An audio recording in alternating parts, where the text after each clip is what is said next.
क़ायद-ए-आज़म रहमतुल्लाह अलैह से आपकी मुलाकात?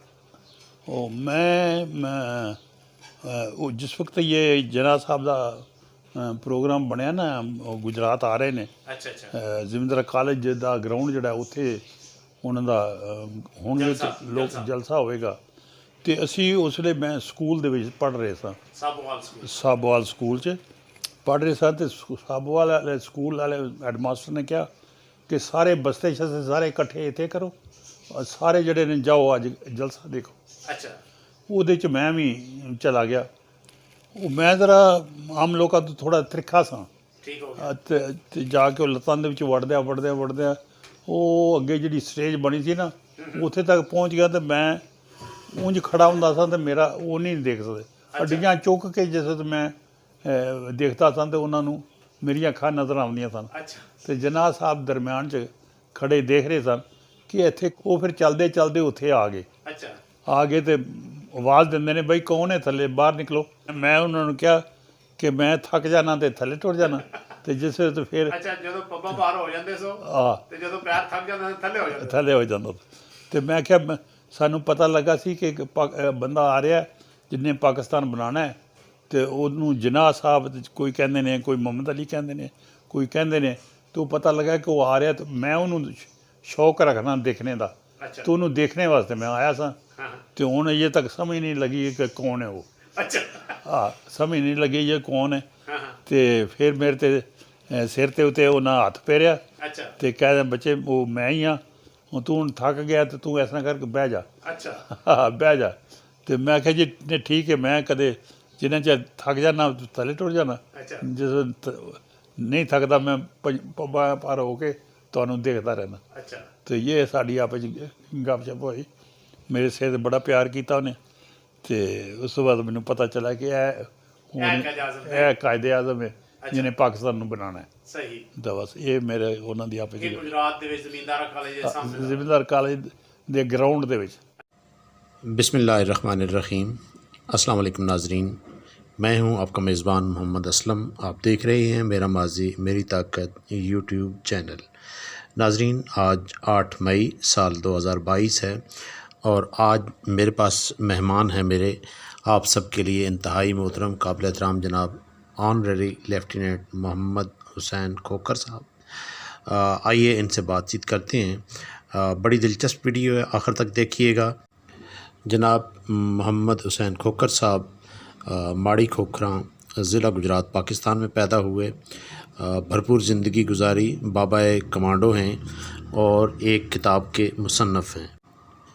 आपसे गुजारिश है कि चैनल को सब्सक्राइब कर लें, दोस्तों से ये वीडियो ज़रूर शेयर करें और वीडियो को लाइक करें। अपनी दुआओं में याद रखिएगा और मोहम्मद हुसैन साहब की दराज़ी उम्र के लिए दुआ भी कीजिएगा और उनकी सेहत के लिए भी दुआ कीजिएगा। सर, थोड़ा सा मेरे नाज़रीन को अपने बचपन के बारे में। बिस्मिल्लाहिर्रहमानिर्रहीम। मैं सन 1935 में माड़ी खोखरा में पैदा हुआ। मेरे वालिद साहब का नाम अल्लाह देता और दादा जो हैं उनका नाम जो है नवाब सोलन था। और कुछ ही अरसा बाद मेरे वालिद साहब अल्लाह को प्यारे हो गए और मुझे हिजरत करके माड़ी खोखरा से पखवाल आना पड़ा। पखवाल में आकर मैंने तालीम हासिल की ज़मींदार हाई स्कूल में, और तालीम मुकम्मल करने से पहले ही मेरी उम्र जो है फ़ौज में भर्ती होने के काबिल हो गई थी, तो मैं बलूच रेजिमेंट में भर्ती हो गया। मैंने शुरू में जब दाखिला स्कूल के काबिल हुआ, कोई 4-5 साल मेरी उम्र थी, तो हम माड़ी खोखरा से बलहोलपुर प्राइमरी स्कूल था, वहाँ पर पढ़ने के लिए पैदल जाया करते थे और पैदल ही वापस आया करते थे। माड़ी खोखरा से लेके बहलोलपुर तक पैदल आना जाना होता था? पैदल आना जाना।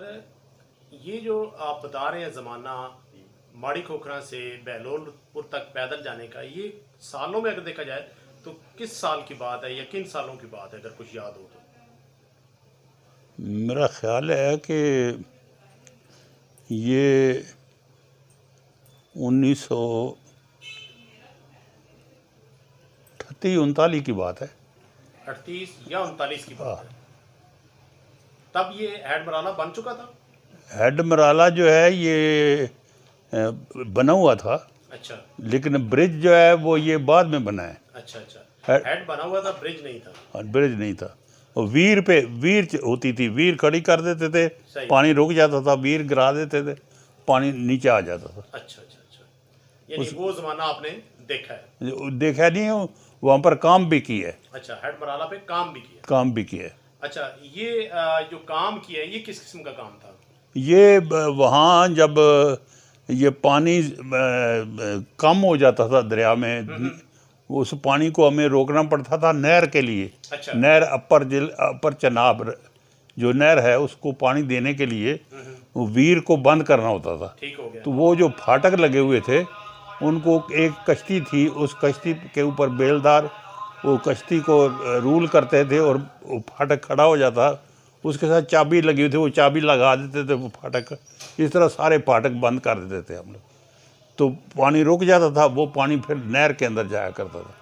तो जब पानी ऊपर ज़्यादा बारिश हुई, ज़्यादा पानी हुआ, तो ये फाटक हम लोग जो है वो झूला ऊपर से चलता था, उस झूले पे आते थे, सीढ़ियाँ रस्से की सीढ़ियाँ थी, वो नीचे उतर कर वीर के ऊपर वहाँ से चाबी लगाते थे। एक फाटक गिर गया, अगर 10 फाटक गिराने थे 10वें को चाबी लगाते, 10 फाटक लगातार गिर गए, उससे पानी जो है नीचे ज़्यादा जाना शुरू हो गया और ऊपर कम रह गया।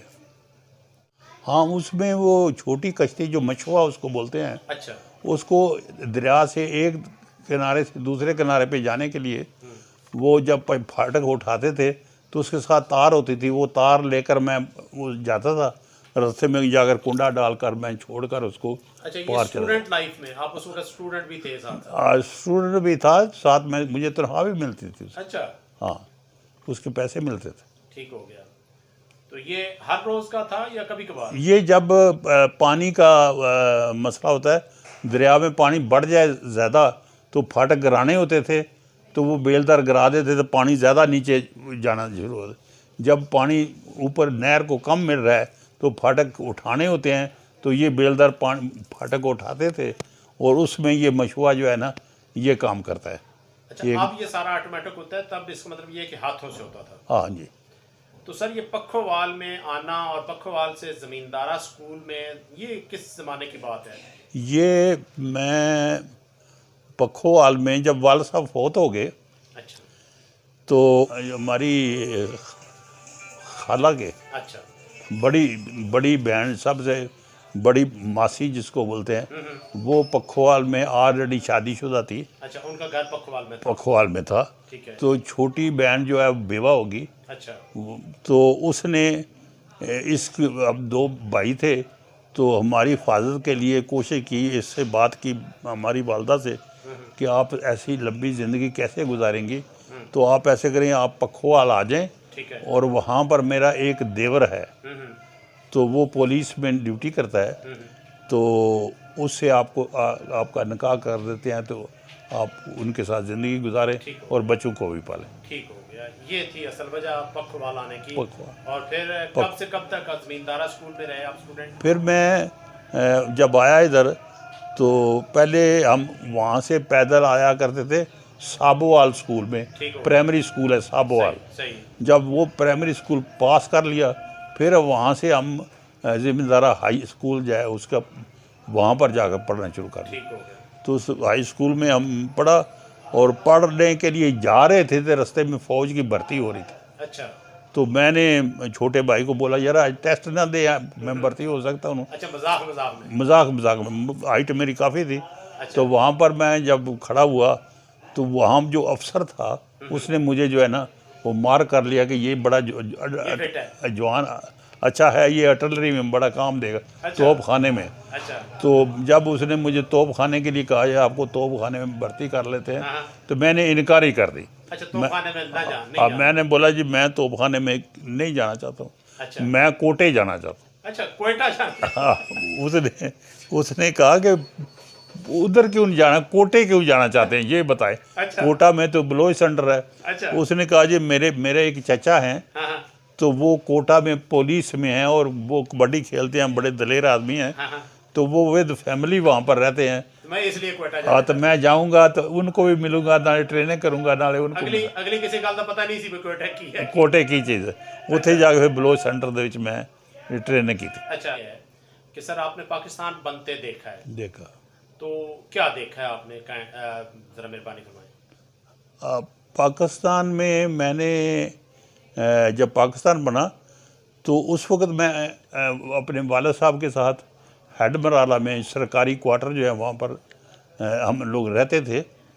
तो जब ये पता चला कि हिंदू और मुसलमान अलग-अलग अपने अपने मुल्कों में जा रहे हैं, तो हमारे वो जो हेड का बड़ा अफसर था वो हिंदू था, तो उसने अपने इलाके में जाने की कोशिश की। तो हमारे जो बेलदार थे उनमें से 3-4 को कहा कि हम जो पैसा लेना है, जो चीज़ लेनी है, तो हम 2 मेरी बेटियां हैं, मेरी बीवी है, मैं हूँ, हमें जो है ना वो बजवात के इलाके के रास्ते जाकर हमारे इलाके में छोड़ आओ।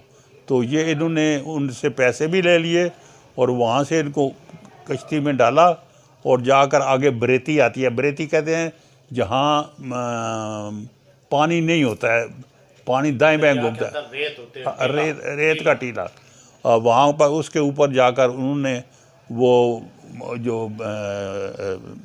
था हिंदू जो अफसर था उसको कत्ल कर दिया, उसकी बीवी को कत्ल कर दिया। और उसके बाद उसकी बेटियां थी, जवान बेटियां, यंग खूबसूरत बेटियां थी, और उनको कहा कि आप अगर हमारे साथ जाएं तो आप मुसलमान हो जाएं, तो आपका निकाह जो है वो किसी मुसलमान से कर दूँगे। उन्होंने कहा जी हम इधर ही मरना चाहती हैं, और अपने माँ बाप के साथ वो लेट गई।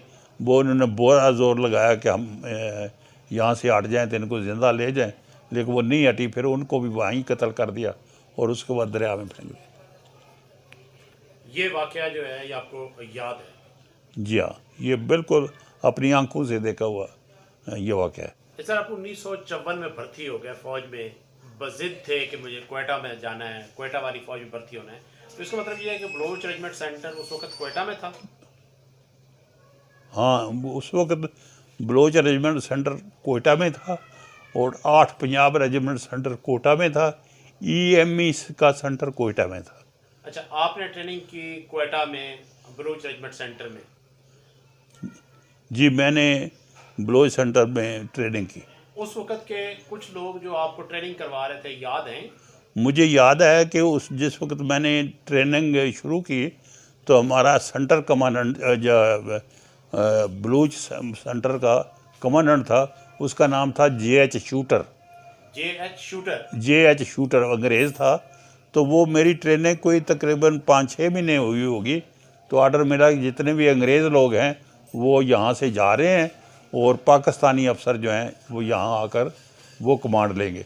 तो हमारा वो JH शूटर चला गया, तो उसके बदले में हमें lieutenant colonel Mohammad Sarwar Baloch regiment centre का सबसे पहला सेंटर कमांडेंट जो है वो लगाया गया उसको, और उसने बलूच सेंटर को चलाया। यानी जब बलूच रेजिमेंट की जो ट्रेनिंग सेंटर है उसके अंदर जब सबसे पहले मुसलमान कमांडेंट आए, हाँ। तो वो कर्नल सरवर थे, मोहम्मद सरवर जी आपके सामने आए ये कोटा में। तो एक वक्त में जब आप ट्रेनिंग कर रहे थे, कितने लड़के थे जो ट्रेनिंग कर रहे थे वहाँ पे? वहाँ पर कोई याद है? सही तो मैं नहीं कह सकूँगा, लेकिन यह है कि 4-5 कंपनियाँ, जो एक कंपनी में तकरीबन 40-50 आदमी होते हैं, तो वो ट्रेनिंग कर रही थी। मुझे याद है कि मेरा उस वक़्त जो है कंपनी कमांडर जब मैं ट्रेनिंग करता उसका नाम था कैप्टन सुल्तान बादशाह, पिंडी का रहने वाला था। और प्लेटून कमांडर जो है प्लेटून हवलदार, वो उसका नाम था वलदार मुझे याद नहीं आ रहा है, लेकिन सेक्शन कमांडर का नाम याद है, उसका नाम था गुलाम हुसैन। हाँ यस, वो उस हवलदार का भी नाम याद है, नूरदीन उसका नाम था, पख्तून था। अच्छा। तो सेक्शन कमांडर जो है उसका नाम गुलाम हुसैन था, गुजरात का रहने वाला था। जब मैंने ट्रेनिंग की ये 3 अफसरों, एक अफसर और ये नीचे वाले उनका स्टाफ जो उनके मुझे नाम याद है अभी तक। तो उस वक्त कितने माह की ट्रेनिंग करते थे रिक्रूट जो होते थे? उस वक्त एक रिक्रूट जो है वो उसकी 6 महीने की ट्रेनिंग होती थी और 3 महीने जो है उसको बाद में उसको वहाँ पर रहना होता था। 9 महीने के बाद उसको यूनिटों में पोस्ट कर देते। तो आपकी जो ट्रेनिंग के बाद यूनिट आपको दी गई सेंटर में से वो कौन सी थी? जब मुझे वहाँ से पोस्ट किया गया तो वो 19 बलूच में पोस्ट किया गया। वहाँ जो है 5 लड़के पोस्ट होकर आए थे इकट्ठे। 5 का ग्रुप था, यहाँ आए थे 19 बलूच में। ये 19 बलूच कहाँ पे थी? वो नौशहरा में। एक दफ़ा फिर क्वेटा आप छोड़ के नौशहरा पहुँच गए?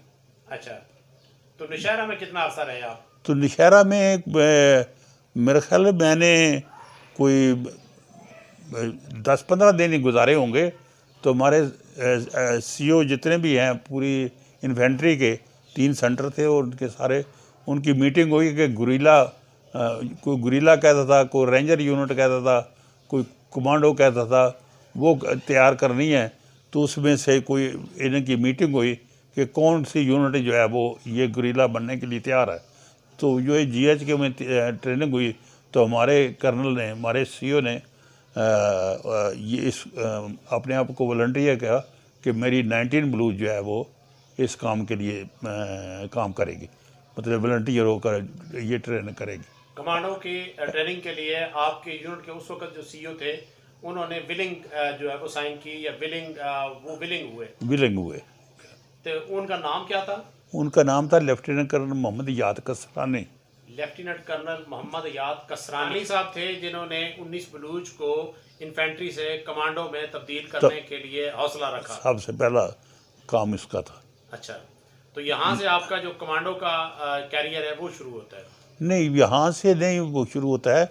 वो जब ये करके वॉलंटियर करके सारा कुछ आ गए तो उन्होंने आकर दरबार किया यूनिट के अंदर वापस आके GHQ से वापस आए तो आकर जो है उन्होंने दरबार किया। ठीक हो गया। तो उस दरबार में हमें खामियां खूबियां जो अच्छे फ़ायदे होने थे या नुकसान होना था वो सब कुछ बताया। और उसके बाद उसने कहा कि मैं वॉलंटियर नहीं हूँ, मैंने आपके साथ नहीं जाना है। जो वॉलंटियर होना चाहता है वो यहाँ बैठा रहे, जो वॉलंटियर नहीं है उठकर साइड पे हो जाए। उसमें बहुत सारे लोग जो है तकरीबन आधी बटालियन जो है वो अलहदा हो गए। हम जो बैठे रहे वो बैठे रहे। उनकी 2 लिस्टें बना ली उन्होंने। ठीक हो गया। एक वो वॉलंटियर जो बैठे रहे और बाकी जितने भी हैं वो उनकी बना ली। और सूबेदार मेजर साहब को बुलाकर, सूबेदार मेजर साहब और एडजुटेंट साहब को बुलाकर बताया कि कल बड़ा खाना होगा। ठीक हो गया। और हेड क्लर्क को बताया कि ये लोग वॉलंटियर नहीं हैं, उनके सब के कल खाने के साथ मूव ऑर्डर भी मुझे साइन हुए चाहिए। ठीक है। तो उन्होंने मूव ऑर्डर बनाकर अपने पास रखे। तो जैसे ही आते हैं मोहम्मद हुसैन को मिलते हैं और उसका मूव ऑर्डर उसको दे देते हैं कि आपने कि भाई फलां यूनिट में जाना है। फिर अगला आ जाता है उस तरह शाम तक उन्होंने खाने पर सबको मूव ऑर्डर दे दिए कि सुबह आपने अपनी अपनी यूनिटों को चले जाना। हम लोग वहाँ पर ये जो वॉलंटियर थे उधर ही रहे। कि हमारे में से 50 आदमी जो हैं वो कैप्टन इस्लाम उल्ला के साथ लगाकर चराट भेज दिया। सर, चराट जब पहुँचे हैं तो ये वो 19 बलूच ही थी या 19 बलूच से कमांडो का नाम मिल गया था उसे? नहीं, उस वक़्त सिर्फ वो 19 बलूच के जो आदमी अपना वॉलंटियर हुए थे उनके कुछ आदमी 50 आदमी को आगे भेजा था कि कैप्टन इस्लामुल्लाह के साथ कि वहाँ पर कैप्टन इस्लामुल्लाह 19 बलूच ही के थे? 19 बलूच के थे। ठीक है। तो वो कमांडर बनाकर इनको 50 आदमियों को भेजा था। ठीक हो गया। कि आपके जो उस्ताद आ रहे हैं अमेरिका से, अच्छा, जो आपको ट्रेनिंग देंगे कमांडो की SSG बनाने की, तो वो आ रहे हैं, उनका सामान आ रहा है पब्बी रेलवे स्टेशन पे। ठीक हो गया। तो वो पब्बी रेलवे स्टेशन पे आप लोग रोज़ गाड़ियाँ लेकर जाएंगे, वहाँ से सामान लोड करके गाड़ी में डालेंगे और चराट में लाल बारक में उसको डंप करते रहेंगे। जब वो वापस आएंगे तो अपना अपना सामान खोल कर अपने अपने बंगलों में ले जाएंगे। बंगले उनके MES ने तैयार कर दिए थे। ठीक हो गया। यानी ये कमांडो का जो पूरे का पूरा ट्रेनिंग का एरिया है ये आप लोगों के वहाँ पहुँचने से स्टार्ट हुआ। हाँ जी। आप लोग सबसे पहले जो वहाँ पहुँचने वाले में से सबसे पहले, हाँ, इससे पहले कमांडो नाम की कोई चीज़ कोई पाकिस्तान चीज़ में नहीं थी। नहीं, तो मैं इसका मतलब ये यहाँ पे कह सकता हूँ कि बाबा एक कमांडो मेरे साथ मौजूद है। बिल्कुल कह सकते हैं। अच्छा सर, आपके जो उस वक्त साथी गए थे ट्रेनिंग करने के लिए कमांडो की, उनमें से अब तक कितने जिंदा हैं? मुझे मैं कह सकता हूँ कि अभी तक कोई जिंदा नहीं है। सब अपनी अपनी जिंदगी पूरी जो कर मेरे साथ गए थे जी जी उनमें से सबसे लेट जो फौत हुए हैं आज से कोई 2-3 महीने पहले, वो SSG में मेरे साथ गया था और उसने बहुत मेरा साथ निभाया है। नाम भी उसका मोहम्मद सैन था। अच्छा, उनका नाम भी मोहम्मद सैन। मोहम्मद सैन था और उसको मोहम्मद सैन फल्ला कहते थे। अच्छा, मुझे मोहम्मद सैन निगरो कहते थे। ठीक हो गया। तो ये मोहम्मद सैन फल्ला साहब जो थे, ये कहाँ के रहने वाले थे? ये जेलम के रहने वाले थे अच्छा, और सर कलां इनका गाँव था। ठीक हो गया। और जब ये फौत हुए हैं तो मैं बाकायदगी से उनके जनाजे पे भी गया हूँ अच्छा, और उनके बेटों को अभी भी मिलता हूँ। सही। उसके बेटे जो हैं वो मेरे से अभी बात उनकी होती रहती है। ठीक हो। ऐसे ही अभी वो फला साहब तो अल्लाह को प्यारे हो गए, तो ये मुझे अपना फादर की तरह मेरे साथ ट्रीटमेंट है उनके बच्चों। जाहिर बात है, उनके जब आप बच्चों। उनके अब्बू के साथ ट्रेनिंग कर रहे हैं और इतना अरसा इकट्ठे रहे, जी। तो सर ये कमांडो के अंदर जो है वो कितना अरसा आपने गुजारा है? मैंने जब ये शुरू हुई है कमांडो सन 1956 की बात है, वहाँ 56 यस 56 में ये जब ट्रेनिंग शुरू हुई है तो थ्रू आउट मैं SSG में रहा हूँ और उसके अंदर कुछ पीरियड जी जी जो है वो कर्नल साहब ने, कर्नल शेर अफजल छवि बलूच के जो हैं, जी जी उन्होंने SSG के लेफ्टिनेंट कर्नल जो मेरे वन कमांडो के CO थे कर्नल मतीन, जी जी उनसे मिलाप करके उनसे कुछ फ़ायदा हासिल करने के लिए उन्होंने कहा कि मेरी यूनिट नई रेज़ हुई है तो मुझे एक अच्छा बास्केटबॉल का खिलाड़ी चाहिए। अच्छा, तो उसमें मेरे उनके देखने के मुताबिक मेरे मुकाबले का कोई उस वक्त खिलाड़ी पाकिस्तान में नहीं था। तो इसका मतलब है मैं इस वक्त बात कर रहा हूँ तो मैं एक बास्केटबॉल के प्लेयर से भी बात कर रहा हूँ। तो मुझे जो है उन्होंने बास्केटबॉल की टीम बनाने के लिए शेर अफजल साहब ने यूनिट में ले गए। तो मुझे लालच दिया कि आप बलदार 66 में बलदार प्रमोट हुए हैं, बहुत थोड़ा सा अरसा है, तो अगर आप मेरी टीम तैयार कर दें ये कौन सी 26 बलूच की, तो मैं आपको जो है प्रमोशन मैं दूंगा, नेक्स्ट प्रमोशन मैं जल्दी ठीक हो गया, एज ए स्पेशल केस बना दूंगा। ठीक हो गया। फिर मैंने वो टीम तैयार की और उसके अलावा सियालकोट स्टेशन पे भी मैंने वो टीम को बहुत खिलाया और उसके बाद यूनिट जो है हैदराबाद चली गई और हैदराबाद स्टेज 18 डे में वो टीम को फर्स्ट विन किया, यानी कि मेरी पूरा डिव को उसने लीड किया, जीता। और उस वहाँ पर जो है वो कर्नल शेर अफजल साहब ने हमारी बड़ी दाद की दी, मुझे प्रमोशन भी दे दिया, नायब सदर बना दिया।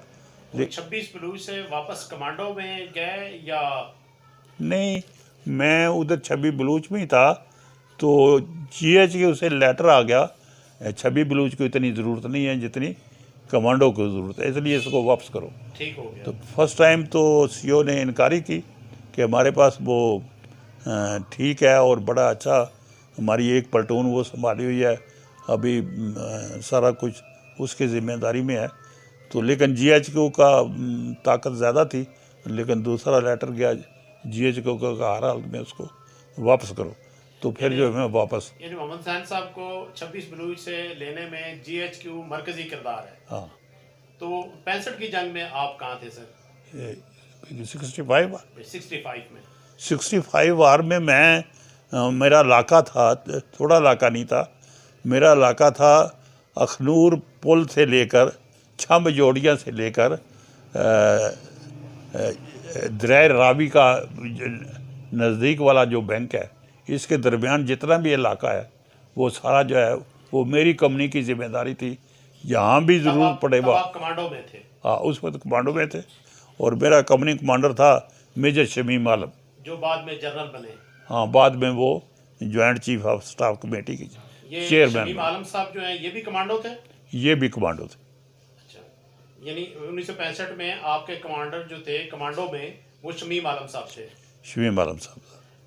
तो ये जो 71 में आपने जो ऑपरेशन में हिस्सा लिया, ये किस एरिया में थे? ये भी गुजरात का इलाका है। ये हमारा गुजरात या इंडिया? हमारा गुजरात।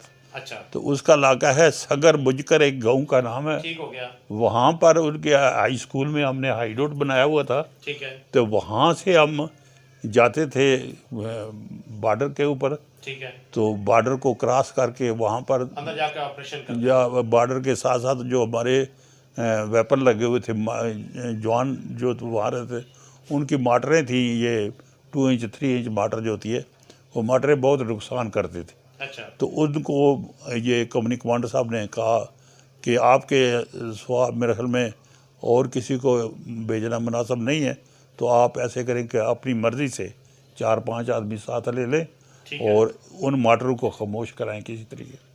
यानी हिंदुस्तानी मोटर्स जो थे उनके अपने मोर्चों के अंदर, अपने मोर्चों के अंदर उनको खामोश करवाने के लिए आप और आपके साथियों को भेजा गया 1971 में। जी हाँ। तो फिर हम उनको बल्कि उनको मोटरों को मारा, बल्कि मारने के साथ साथ उनके मोर्चों में हम गए। वहाँ पर जो है वह एक पेटी पड़ी हुई थी। हमने बोला यह अमनीशन है या कोई ऐसी काफ़ी वजनी थी। वो हमारे एक हवलदार ने कंधे पे रख ली। 1-2 पतलूनें ऐसे थी ऐसे निशानी क्या चीज़ें मिल रही थी। ऐसे निशानी।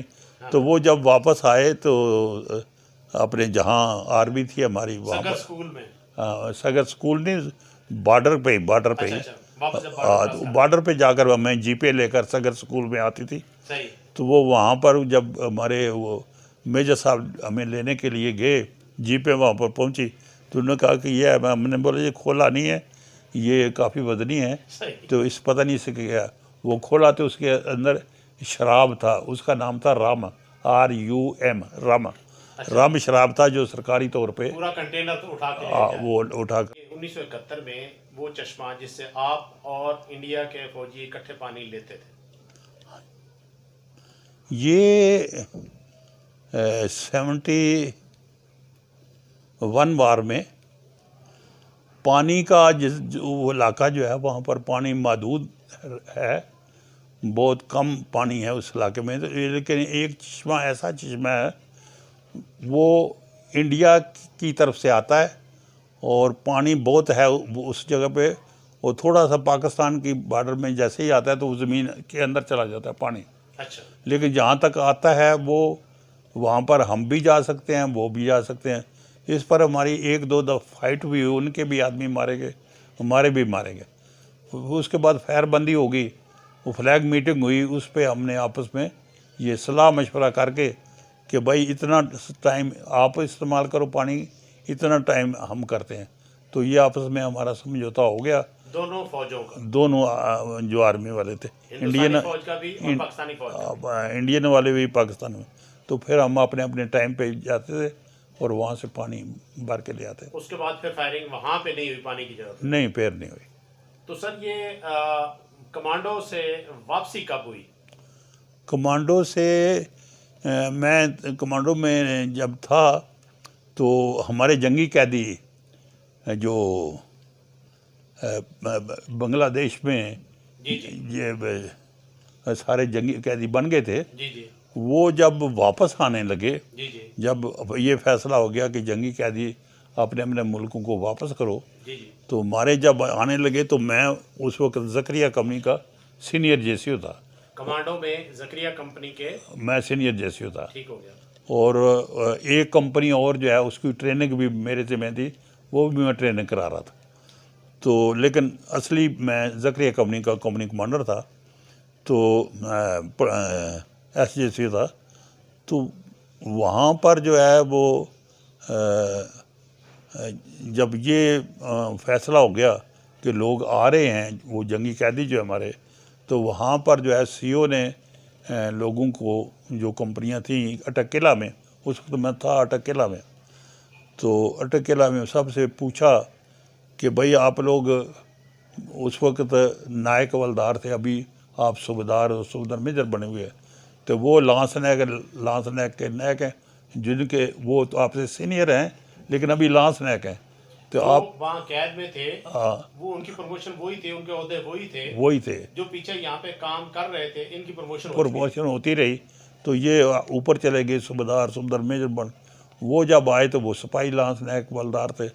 तो उन हमारे से पूछा गया अच्छा, कि कौन जो है वो अभी कुर्बानी देना चाहता है कि आप लोग यूनिटों में वापस जाएं ठीक है। ताकि आपकी जगह खाली हो। वो जो आने जंगी कैदी हमारे आने वाले हैं, कमांडो वाले, ठीक हो। उनको आपकी जगह प्रमोशन दिया जाए। सही। तो उसमें मैं फिर जो है वो छोड़कर यूनिट को, यानी कि कमांडो को छोड़ के वापस कमांडो को छोड़कर अटक किला में था। ठीक है। मेरी कंपनी ज़करिया कंपनी उस वक्त अटक किला में थी, और अटक किला को छोड़कर फिर मैं हैदराबाद आकर यूनिट में शामिल हो गया। 26 बलूच में। हाँ 26 बलूच। अच्छा, 26 में फिर कितना अरसा आपने गुजारा सर? 26 बलूच में फिर मैंने 26 बलूच में दोबारा उस रहा मैं उधर। जी जी। तो मेरा गुलसरी अभी फोत हो गया है, वो हवलदार था, मैं नायब सूबेदार था, प्लटून कमांडर था मैं। तो वहाँ पर जो है वो GH के उन्होंने कहा कि इसको वापस करो मुझे। तो मैं वापस गया तो गुलसरी जो है उसको नायब सूबेदार बनाया गया, और मैं वापस गया। और वापसी पे जो है हमारी एक लड़ाई हुई है हंगोरो जो तार, हंगोरो जो तार। ठीक हो गया। ये इस वजह से 26 बलूच को हंगोरियन कहा जाता है। इसी वजह से 26 बलूच को हंगोरियन कहा जाता है। और वहाँ पर जो है एक ख़ास जगह भी बनाई गई है जहाँ पर जिन लोगों ने उस लड़ाई में हिस्सा लिया है या अवार्ड लिए हैं उनके नाम भी लिखे हुए हैं। ठीक हो गया। और पूरी लोगों के हवलदार मोहम्मद गुलाम फलाना जितने लोगों ने हिस्सा लिया उसके उस वहाँ पर नाम लिखे हुए हैं। कोई भी उधर से गुजरता है तो उनको पढ़ता है तो याद करता है कि ये भी इधर लड़ाई लड़ चुका है। तो मैं उससे पहले वापस आ गया था। 55 बलूच में कब आपका आना हुआ? मैं 26 बलूच में था, चांद टेकरी पे था मैं, ठीक है। क्योंकि मैं सीनियर था। सूबेदार मेजर के बाद मेरा ना आता था मेरा नंबर। तो जब ये वर्क करते थे तो मेरा सूबेदार मेजर का नंबर नहीं पड़ता था। सूबेदार मेजर जब रिटायर होता है तो उसके बाद मेरा नंबर है। मैं रिटायर होता हूँ, सूबेदार मेजर साहब रिटायर होते हैं तो उससे पहले मैं रिटायर हो जाता हूँ, कोई 10-15 दिन। मेरे बाद सूबेदार मेहर खान साहब थे, वो सूबेदार मेजर प्रमोट होते हैं, मैं नहीं होता हूँ। सही। तो वो उनको प्रमोट करने के लिए मैं नहीं प्रमोट हो रहा था। तो इतनी इस पीरियड में आर्डर मिला के एक नई यूनिट रेज हो रही है। अच्छा। वो पहले डेमो कंपनियाँ थी, ठीक हो। फिर डेमो बटालियन तैयार हो रही है। सही। उसमें जो है वो मुझे मेरा एक ऑफिसर था जानने वाला, कर्नल खबैब कह सकते हैं आप उसको, मेजर खबैब, ठीक हो गया। खबैब अहमद खान। तो वो उस वक्त डेमो कंपनी की जो हमारी बलूच की जो थी उसका कंपनी कमांडर था। ठीक हो गया। उसने मेरा नाम दिया, बाकी और कोई 10 के 8 आदमी थे और भी सूबेदार, कि इनमें से एक सूबेदार मेजर बनाओ। तो मैं छुट्टी था उन दिनों में 26 बलूच से छुट्टी चला गया, ना उम्मीद होकर कि मैं आगे प्रमोशन तो हो नहीं सकता है, तो चलो छुट्टी काटते हैं। सही। तो मैं घर में था, तो घर में सोया हुआ था तो एक क्लर्क गया मेरे पास, उसने जाकर मुझे ये कागज़ दिया। तो उन्होंने कहा कि ये कागज़ है, इसको पढ़ो, तो इस पर क्या लिखा हुआ है तो उस पर अमल करो। तो उस पर लिखा हुआ था कि कर्नल इस्माइल साहब हैं, उन्होंने ये कागज़ दिया है। तो उन्होंने कहा है जिस वक्त आपको ये कागज़ मिले तो आप बलूच रिकॉर्ड में रिपोर्ट करें। तो मैं बलूच रिकॉर्ड में गया, तो वहाँ पर जो है वो कर्नल मुग़ल साहब, लेफ्टिनेंट कर्नल मुग़ल, जी जी। एन ए मुग़ल, अच्छा, NA मुग़ल, हाँ, नज़ीर अहमद मुग़ल, नज़ीर अहमद मुग़ल, हाँ, NA मुग़ल साहब थे, वहाँ मौजूद थे। उसके बाद SRO थे वहाँ पर, कर्नल साहब, एक नाम मुझे याद नहीं उनका। और उसके बाद ये मेजर इस्माइल साहब थे, बाद में ये कर्नल बन जाते हैं। तो इन्होंने कर्नल इस्माइल साहब ने कहा उसको, मुग़ल साहब को, कि ये है जिसको मैंने कहा था कि अगर उसको आप सूबेदार मेजर बना लें तो आपके यूनिट को ये सही तैयार कर देगा। तो मुझे उन्होंने देखा, मेरे से सवाल किया, आपने नौकरी किधर किधर की है? मैंने बताया उनको। उन्होंने कहा कि बस इतने 2-3 सवाल किए उन्होंने, कर्नल मुग़ल साहब ने। तो कहा कि ये जाएं, बाहर गाड़ी खड़ी है जीप मेरी, उस पर आकर बैठें और इसको बोलो कि जो 55 बलूच की लाइनें बनी हैं, मिली हैं, जहाँ 55 बलूच इकट्ठी हो रही है, वहाँ मेहमान खाना है, एक वहाँ पर बिस्तरा शतरा रज़ाई रज़ोई, उधर एक लड़का भी है बैटमैन, तो उसके पास जाएं तो गाड़ी को वापस कर दें। मैं जाकर वहाँ गया तो मुझे वो उधर रज़ाई में सर्दियाँ थोड़ी थोड़ी थीं, तो वहाँ पर वो लड़के ने चाय वाय ला कर दी, बताया उसको मैं पिलाऊं, तो फिर गाड़ी मैंने वापस लगा दी। इतनी देर में कर्नल मुग़ल साहब वापस गए। उन्होंने फिर बड़ी बारीकी से मेरे से बहुत सारे सवाल किए, उसका मैंने जवाब देता रहा। तो उसके बाद कहा कि ठीक, आप मेरे साथ एज ए सूबेदार मेजर जब तक आपके वर्दी तो चांद टेकरी में पड़ी हुई है, जब आएगी तो फिर आप मेरे साथ वर्दी पहन कर चलना, तो अभी आप ऐसे ही चलें। मैंने कहा जी वो ज़रा अच्छा नहीं लगता। बहरहाल मैंने टेलर मास्टर को कहकर वर्दी बनवा ली एक सूबेदार की, वो मैंने पहन ली। सुबह मैंने कहते हैं चलो PMA का चक्कर लगाते हैं, तो उसको छोड़ कर गया था। PMA में थे आप? हाँ, तो ब्रिगेडियर आया तो उसने मैं जब्बा लगा लिया, वो मोहम्मद हुसैन छुट्टी ख़त्म हो गई, छुट्टी है, वापस आ गए हो। मैं कह जाऊँ वापस। कर्नल मुग़ल साहब खलोते मुंह मेरा देखते, कहते इसके सारे जानने वाले मेरा तो है ही कोई नहीं। मुझे कहते जरा गाड़ी पे बैठो, मैं आपके साथ नहीं जाता, चलो वापस चलते। हम वापस आ गए। तो खबैब साहब के साथ दोस्ती जो है वो कितना अरसा या कब से शुरू हुई? 26 बलूच से लेके अब तक है? ये खबैब साहब के साथ 26 बलूच से ही मेरा रब्ता रहा है, लेकिन सही क्लोज रब्ता मेरा हुआ है जब वो डेमो कंपनी के कंपनी कमांडर थे। तो मुझे यहाँ एज ए सूबेदार मेजर बुलाया गया, तो मेरा जो है वो उनसे वास्ता पड़ा। उन्होंने भी बहुत ज़्यादा दिलचस्पी ली मेरे प्रमोशन में कि इस बंदे को सूबेदार मेजर बनाया जाए, दूसरे किसी को ना। अफसरों को भी कहा होगा, ये मुझे नहीं पता है, लेकिन मेरा ख्याल है कि उसने कहा होगा।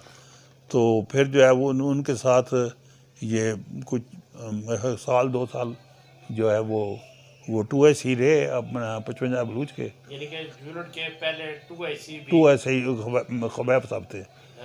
NA मुग़ल साहब से पहले अगर यूनिट बन गई है, हाँ जी, तो तब सबसे सीनियर अफसर भी 55 बलूच के खबैब साहब थे। खबैब साहब थे। अच्छा, उसके बाद NA मुग़ल साहब आ जाते हैं। हाँ, तो NA मुग़ल साहब CO और ये 2SC थे। हाँ, ये 2IC थे। और पहले एजुटेंट जो है ना, पहले एजुटेंट जी जी। KPK न्याजी। अच्छा, खालिद परवेज़ खान न्याजी साहब। हाँ जी, अच्छा, वो एजुटेंट थे। वो पहले एजुटेंट थे। ठीक हो गया सर। फौज में भर्ती हुए और पहली तनख्वाह कितनी थी आपकी? मैं फौज भर्ती होया घरों असी कोटे पहुँचे हाँ, तो कोटे तकरीबन 1 महीना गुजारिया, तो सानू तनख्वाह उन्होंने दिती। वो तनख्वाह सी मेरी 29 रुपये ते 50 पैसे। 29 रुपए 8 आने। हाँ, 29 रुपये ते 50 पैसे। तो वो असां लई। उस तो बाद साडी ट्रेनिंग शुरू हो गई। ट्रेनिंग शुरू हो गई, फिर वो पीरीयड सी तकरीबन 9 महीने। 9 महीने सानू बस ये 29 रुपये 50 पैसे मिलते रहे। फिर उस तो बाद जिस वक्त मेरी ट्रेनिंग ख़त्म हुई, मैं यूनिट वापस आया, तो उसले SSG बनना दा प्रोग्राम बनया, उहदे च मैं शामिल हो गया। ठीक हो गया। तो जिस वक्त मैं उहदे शामिल हो गया, तो फिर मैं कमांडो की ट्रेनिंग की SSG वालियां दी। कोई उन्होंने गुरीला कहते सन उसले, कोई रेंजर यूनिट कहते सन, कोई 19 बलोच कहते सन। तो इस तरह ही है सी। बलोच दे सी कंधे नंबर जड़े ने बलोच दे लाते होंगे सन, कमांडो दे कंधे नंबर नहीं सन। कंधे नंबर उसले नहीं होंगे सन। तो वो मैं फिर वो ट्रेनिंग कर ली उन्होंने अपना SSG वालियां दी भी।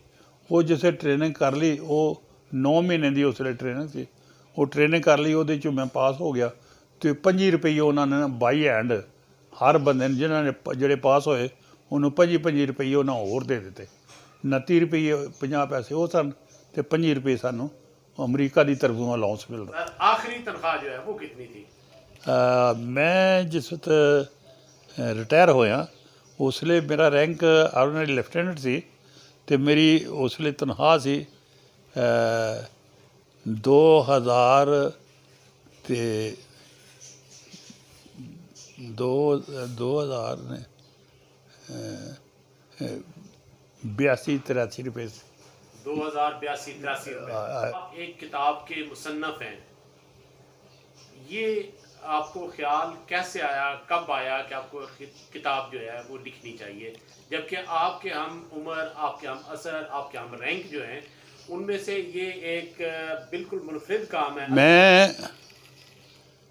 SIG में जब हमने ट्रेनिंग कर ली, पक्के सही SIG दे कमांडो बन गए, तो हमारी एक बटालियन की तरफ से हमारी एक रक्की रिपोर्ट के लिए कंपनी डिटेल हुई, अयूब कंपनी। उस रक्की रिपोर्ट पर 5-5, 6-6 आदमी का ग्रुप बनाकर उन्होंने इलाका बन्नू, कोहाट, डेरा इस्माइल ख़ान, ये सारे इलाके जो है इनकी रक्की के लिए हमें भेजा। तो उस रक्की पर जब हम जाते थे तो वहाँ पर जो है हम लोगों को मिलते थे और वहाँ की जो चीज़ें, लिबास कौन सा पहनते हैं, ज़ुबान कौन सी बोलते हैं, पानी कहाँ से पीते हैं, जंगल कहाँ है, कहाँ पर छुप सकते हैं, इस तरह की चीज़ों की सारी वो रक्की रिपोर्ट जो है वो हम जो है बनाते थे। और उसके बाद नक्शे पर अलार्जमेंट भी करके वो अपने कमांडर को दिया करते थे। वो आगे फिर जो है वो अमेरिका जो हमारे उस्ताद थे उनके हवाले वो भी किया करते थे। तो ये हमने तकरीबन कुछ साल, 2 साल हमने ये रक्की रिपोर्टें जो हैं वो बनाई हैं और वो हमारे हेडक्वार्टर में होंगी। उसके बाद मैं तो रिटायर हो गया था, मुझे नहीं पता फिर उसके बारे में क्या उन्होंने किया, क्या हुआ।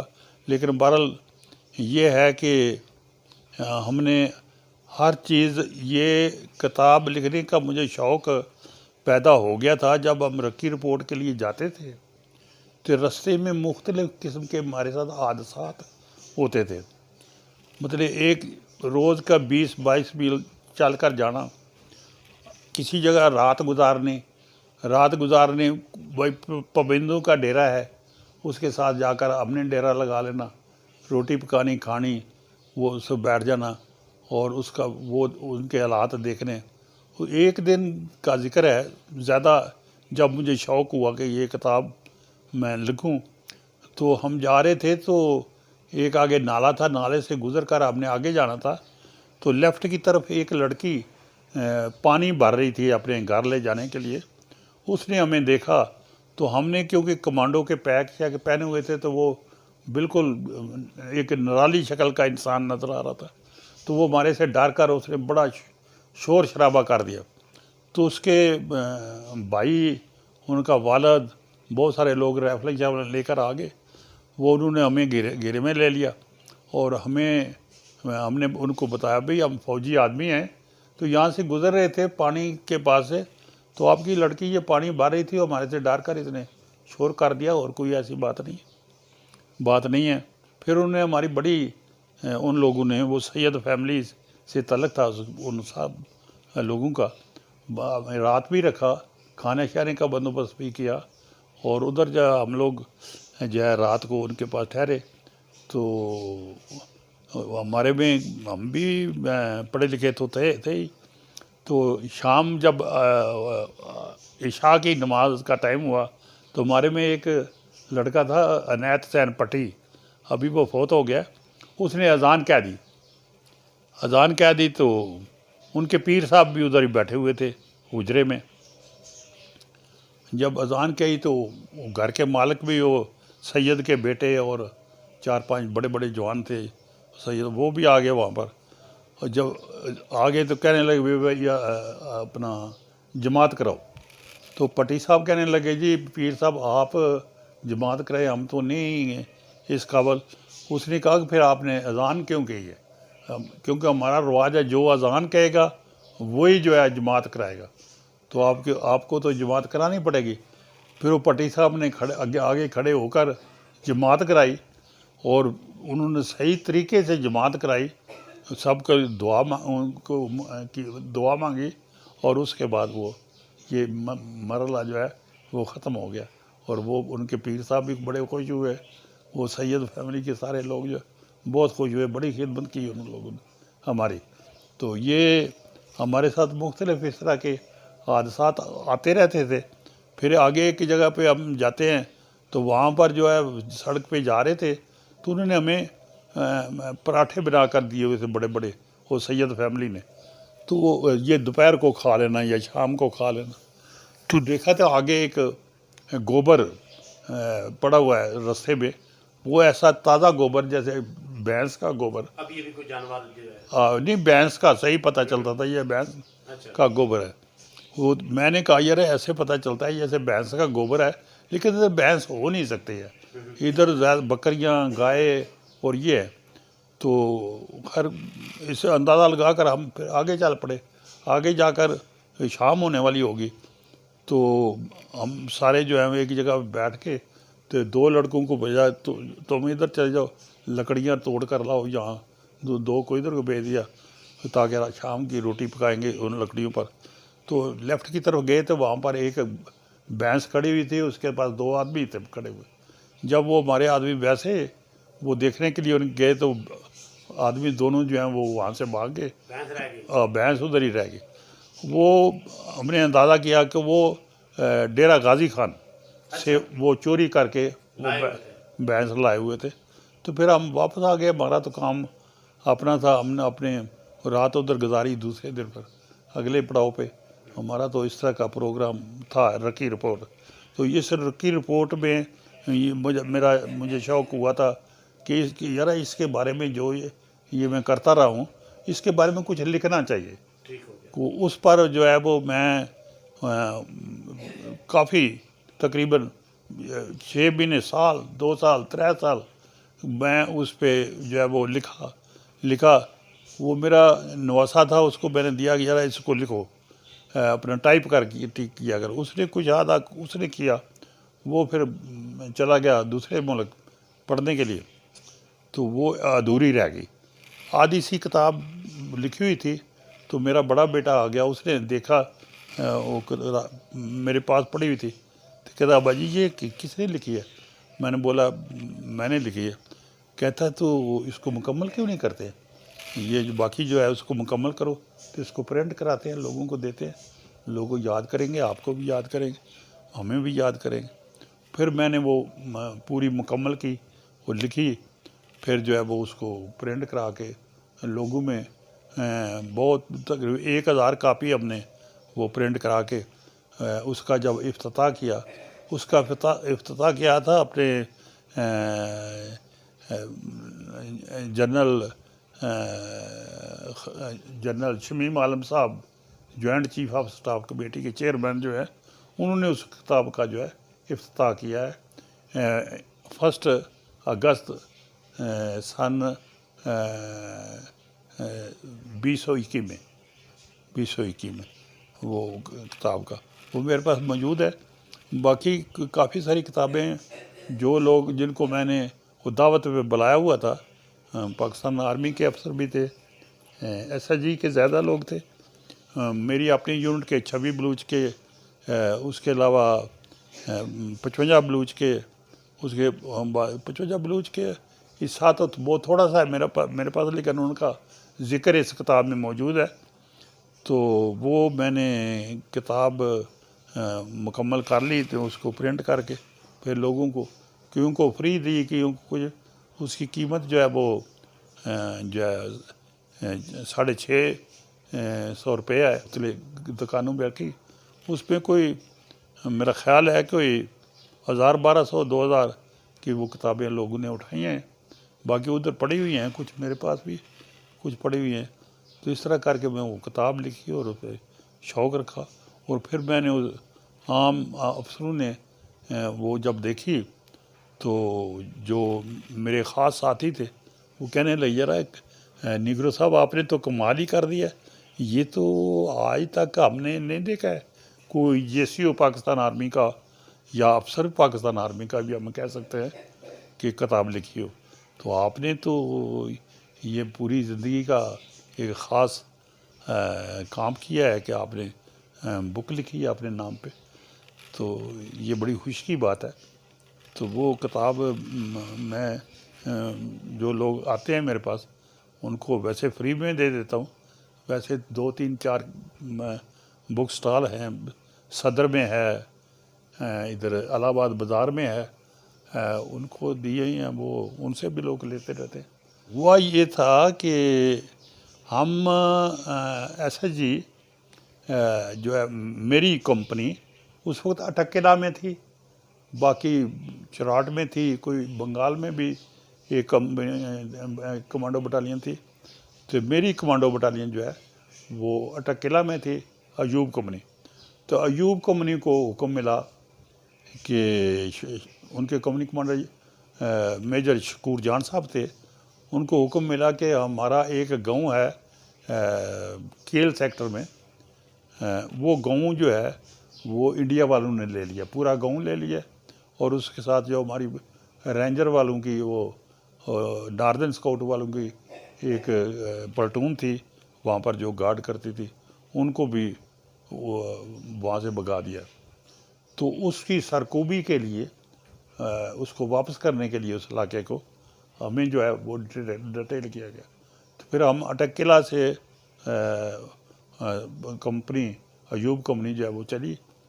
तो पहले हम गाड़ियों पर गए हैं एबटाबाद, एबटाबाद से गढ़ी हबीबुल्ला, गढ़ी हबीबुल्ला से मुजफ्फराबाद, मुजफ्फराबाद से फिर आगे एक जगह आती है बाड़ियाँ, बाड़ियाँ तक गाड़ियाँ जाती थी।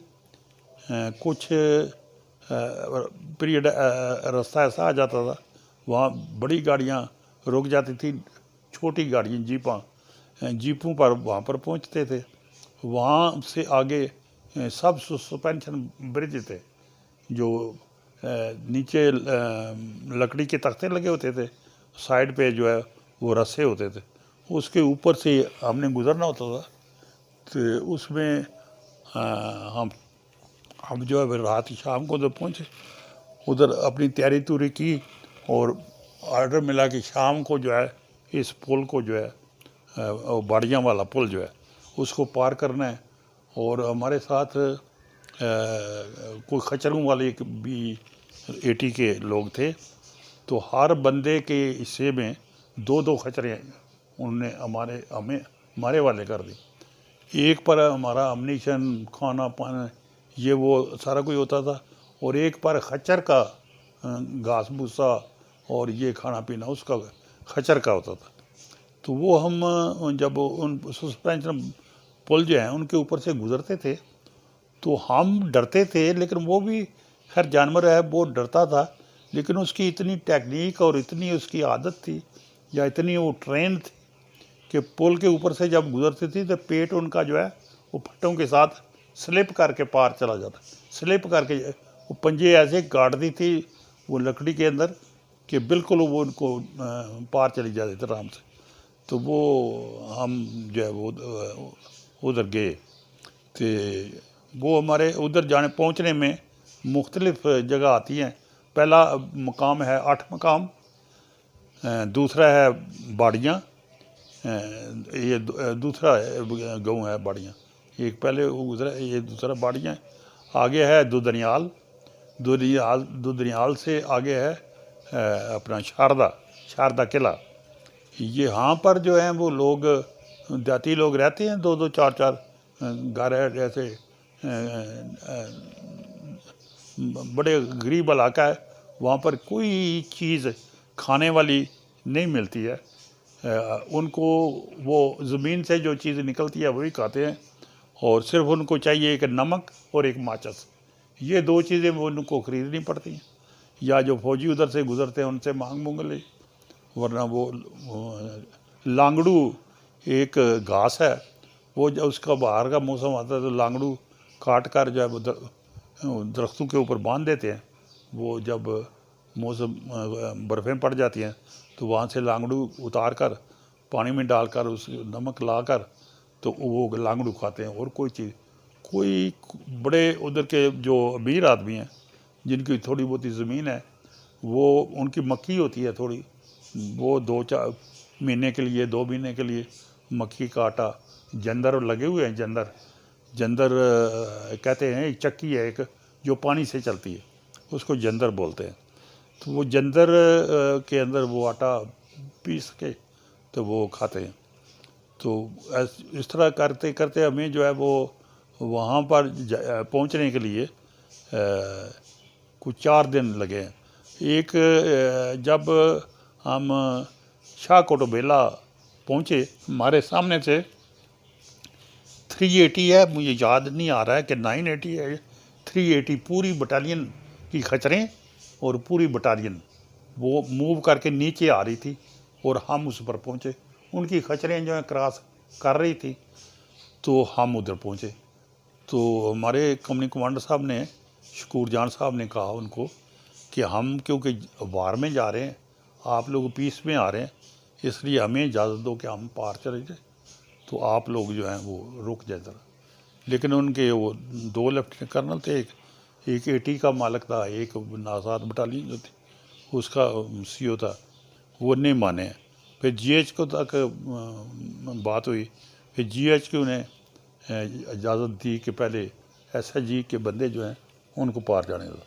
इतनी देर में रात हो गई थी, तो जब इजाज़त मिली तो हम चले।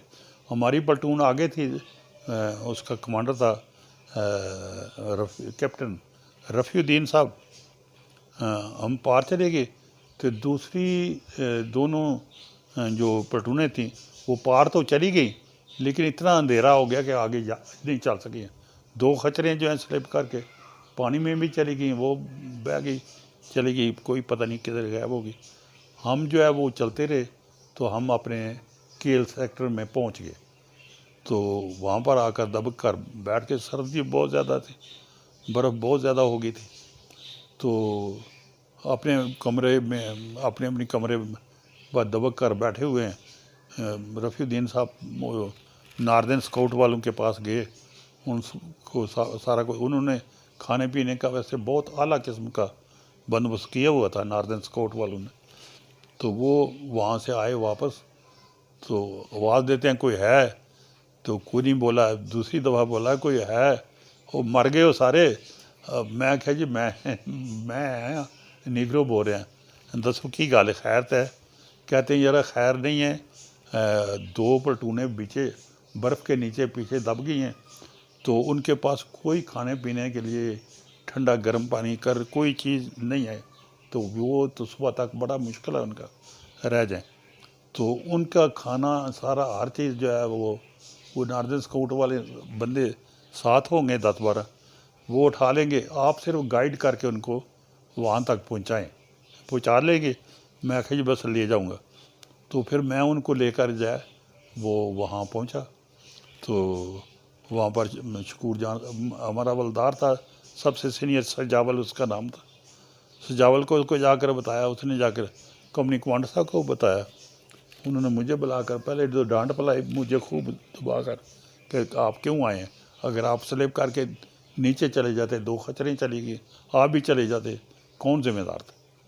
मैंने बोला सर जिम्मेदारी, ये लड़ाई का वक्त है, इसमें मरना जीना अगर हम ये सोचते रहेंगे तो कोई काम कर नहीं सकते। इसलिए आप इतने 2 प्लाटूनें बर्फ़ के अंदर दबी हुए हैं, तो आप लोगों के लिए खाना कोई ना लाता, तो इसमें से आधे सुबह तक होते, आधे सो जाते पके। तो मैं खाना ले आया हूँ, तो वो इनको अभी गर्म करके सारा वो देते हैं, खाएं, आपके लिए भी लाए हैं। फिर वो थोड़े से ठंडे हो गए, मुझे कहते हैं ठीक है आप भी उधर चले जाएं, आके आपके पास जो है वो खड़े गर्म। मैं कैप्टन रफ़ी बाद में कर्नल रफ़ी भुट्टो वाले, ये वही वाले हैं? ये हाँ, ये कर्नल रफ़ीउद्दीन साहब जो हैं, ये भुट्टो जब जेल में थे आखिरी दिनों में जिस वक्त वो उनको हैंग करना था, उस वक्त सबसे नज़दीक तरीन बंदा ये रफ़ी रफ़ीउद्दीन साहब थे। जो उस वक्त आपके कमांडर थे, हाँ, ये कमांडो थे। ये कमांडो के हैं, लेकिन हैं पंजाब रेजिमेंट से। उस वक्त पंजाब रेजिमेंट के सीओ थे वो, लेकिन बेसिकली ये कमांडो हैं।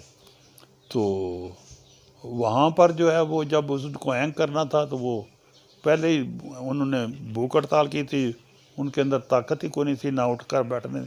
फिर उनको स्ट्रेचर पर उठाकर, 2 बंदे वो थे स्ट्रेचर पर उठाने वाले, एक मजिस्ट्रेट था, एक वो तारा बसी के था जिस वो लीवर खींचना था, तो एक ये रफ़ीउद्दीन साहब थे। असलम बेग साहब भी कमांडो ने और मुशर्रफ परवेज साहब भी कमांडो ने और तारिक महमूद साहब भी। इन्होंने ना थोड़ा वक्त की वजह गुजरे। असली बात यह है कि जब असलम बेग साहब ट्रेनिंग करने के लिए SHG में गए, ट्रेनिंग कर रहे थे, तो इनके साथ इन्होंने रेड अम्बुश की प्रैक्टिस करनी थी। तो इनको कुछ जवान चाहिए होते हैं कि अम्बुश करने लगाने के लिए, रेड लगाने के लिए। तो उसमें मैं और फल्ला मोहम्मद सैन एक हो गुजरा है, वो तो बहुत हो गया, बहुत प्यारा मेरा दोस्त था। तो हम इनके साथ जाया करते थे। पानी से गुज़रना हो तो आगे फल्ला मोहम्मद सैन होता था, दरमियान में ये होते थे, पीछे मैं होता। तो ये हमारे साथ वो ये कहें कि हमने इनको ट्रेनिंग कराई या इन्होंने हमारे साथ ट्रेनिंग की, ये दोनों चीज़ें बराबर हैं। लेकिन एक ही पीरियड है जिसमें हमने इकट्ठी इनको ट्रेनिंग पीरियड जो है इनके साथ गुजारा है। मुशर्रफ परवेज साहब, तो परवेज़ मुशर्रफ साहब जो हैं वो उस वक्त मैं हवलदार था, और मेरा पाँव जो है पैराशूट जंप में शाह ईरान के डैमों पे मेरा बायां पाँव जो है वो ख़राब हुआ था। तो मुझे इन्होंने कहा कि ये और काम नहीं कोई कर सकता है, तो इसको अफसर मैस हवलदार लगा दो ताकि हमारी मैसें वगैरह निकालता रहे वो बैठ कर टेबल पे। तो वहाँ पर होता था। तो ये मुशर्रफ साहब, परवेज़ मुशर्रफ साहब, ये वॉलंटियर होकर आ गए। तो ये इसको आदत थी आमलेट खाने की, शौक। 2 आमलेट जब खेल ख़त्म होती थी, जाते ही इसकी डिमांड होती 2 आमलेट भेज दो। तो मैं उधर कुक नूं दे देना, कहना 2 आमलेट कैप्टन साहब वाले भेज दो, वो बना के भेज देंगे सन। कुछ 2-4 दिन के बाद ये प्लेट उठाई हुई तो ये मेरे पास आ गए, मैं हवलदार क्या हाल है? मैं कहा हाल मेरा तो ठीक है, तुसी सुनाओ। तो कहते हैं कि ये आमलेट आप नहीं खाते हैं? मैं कहा जी खाता तो हूँ, लेकिन इसके बहुत महंगा है, मैं इतना नहीं खा सकता। तो आप नहीं, आइंदा के लिए आप जब खेलें ख़त्म हो, 2 आमलेट मेरे लिए और 2 आमलेट अपने लिए, ये इनको ऑर्डर दे दो, ये उधर आए होंगे और हम बैठकर इकट्ठे खाया करेंगे। तो उससे हमारा आपस में बड़ा लगाव हो गया, बल्कि घर तक, बच्चों तक ये हम एक दूसरे को जानते हैं और बड़ा प्यार करते हैं एक दूसरे को। तो आज तक ये मेरे बच्चों से भी इनकी बात होती रहती है। मेरे नवासे जो हैं वो अभी जर्मनी में, वहाँ से वो फ़ोन करते रहते हैं इनको, तो ये उनको करते रहते हैं। तो ये इस तरह है इनके साहब के बारे में हैं। TM साहब जो हैं वो, TM साहब मेरे साथ एज ए जम्मा, वो पैराटेन स्कूल के CO थे। बाद में तो वो बने SHG के कमांडर बन गए, लेकिन पहले जब वो मेजर थे TM साहब, तो वो पैराटेन स्कूल के CO थे। तो मैं एज ए जम मास्टर था, हवलदार। तो वो भी अपने डोले बड़े संभाल के रखे हुए थे, उसने खूब दिखाता था लोगों को जो भी गड़बड़ करे। तो बास्केटबॉल जो है वो मेरी खेल थी, बास्केटबॉल उनकी खेल थी नहीं। वो कहता था मैं बहुत तकड़ा हूँ, मैं आपको गिरा दूँगा। मैं क्या सर, असली बात यह है कि बास्केटबॉल के अंदर मेरे साथ ना टकराना, आप ग्राउंड के बाहर गिरेंगे। वो इस तरह वो मेरे साथ टकराया, मैंने उसको कंधा कराया तो ठीक ग्राउंड से बाहर जाकर गिरा।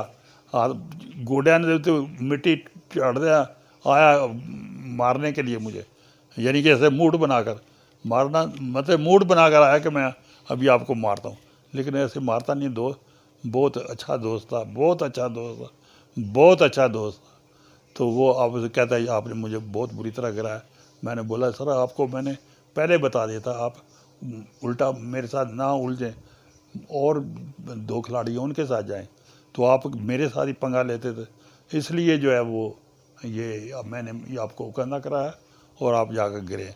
तो वो पैराटेन स्कूल के उसी थे और मैं एज ए जम मास्टर था और हमारी इकट्ठी ज़िंदगी गुजरी है। पाकिस्तान बनने के फ़ायदे मैं ये कह सकता हूँ कि अगर पाकिस्तान ना बनता तो हमारी ये जो पोजीशन है इस वक्त, अपनी मर्ज़ी कर सकते हैं, अपनी मर्ज़ी से जहाँ चाहें जा सकते हैं, वो नहीं कर सकते थे।